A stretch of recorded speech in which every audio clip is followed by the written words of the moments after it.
नमस्कार, आप देख रहे हैं जर्नलिस्ट और आपके साथ मैं आंचल श्रीवास्तव। दीपावली के महापर्व की शुरुआत आज से हो चुकी और इसकी शुरुआत होती है धनतेरस से। कार्तिक मास की कृष्ण त्रयोदशी को मनाया जाने वाला ये पर्व सिर्फ खरीदारी का नहीं बल्कि आरोग्य, समृद्धि और शुभता का भी प्रतीक माना गया है। कहते हैं कि ये त्योहार दीपावली आने की पर्व की सूचना देता है। इस दिन घरों में नए बर्तन, सोना चांदी और धातु की वस्तुएं खरीदना शुभ और मंगलकारी माना जाता है। लेकिन इसके पीछे केवल परंपरा नहीं बल्कि गहरी आध्यात्मिक मान्यता भी छिपी है। भारतीय संस्कृति में स्वास्थ्य को धन से ऊपर माना गया है। हमारे पुरखों का कहना है कि पहला सुख निरोगी काया, दूजा सुख घर में माया। यानी अगर शरीर स्वस्थ है तो तभी धन और संपत्ति का महत्व है। इसीलिए दीपावली के आरंभ से ही सबसे पहले धनतेरस मनाई जाती है, क्योंकि ये पर्व हमें बताता है कि धन ही नहीं बल्कि तन की भी चिंता जरूरी है।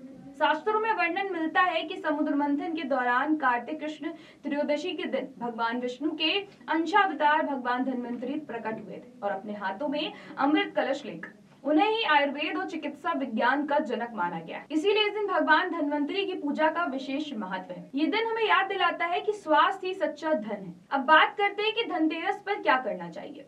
इस दिन अपनी सामर्थ्य के अनुसार चांदी या अन्य धातु की वस्तुएं खरीदना शुभ माना जाता है। इसके साथ ही धन संपत्ति की प्राप्ति के लिए कुबेर देवता की पूजा करें और घर के पूजा स्थल पर दीपदान करें। वहीं मृत्यु के देवता यमराज के लिए घर के मुख्य द्वार पर एक दीपक जलाना भी आवश्यक है।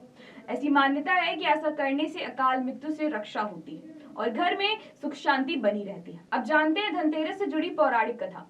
कहा जाता है कि इस दिन भगवान विष्णु ने देवताओं के हित के लिए वामन अवतार लिया था। राजा बलि उस समय असुरों के राजा थे, जिन्होंने स्वर्ग लोक तक पर अधिकार कर लिया था। देवताओं को उनके भय से मुक्ति दिलाने के लिए भगवान विष्णु वामन रूप में बलि के यज्ञ में पहुंचे। असुरों के गुरु शुक्राचार्य ने ये पहचान लिया कि वामन कोई साधारण ब्राह्मण नहीं है बल्कि स्वयं भगवान विष्णु है। उन्होंने बलि को सावधान करते हुए कहा कि दान मत देना, ये देवताओं की सहायता के लिए आए। लेकिन बलि ने उनकी बात नहीं मानी। जब बलि जल देकर दान का संकल्प लेने लगे तो शुक्राचार्य ने लघु रूप धारण कर कमंडल में प्रवेश कर लिया ताकि जल बाहर ना निकले और दान रुक जाए। भगवान वामन ने ये समझ लिया और उन्होंने कुशा की नोक से कमंडल का मार्ग खोला, जिससे शुक्राचार्य की एक आंख फूट गई। इसके बाद बलि ने 3 पग भूमि दान की प्रतिज्ञा ली और एक पग में भगवान ने पृथ्वी नाप ली और दूसरे में अंतरिक्ष और तीसरे के लिए बलि ने अपना सिर अर्पित कर दिया। इस प्रकार देवताओं को बलि के भय से मुक्ति मिली और खोई हुई संपत्ति फिर से प्राप्त हुई।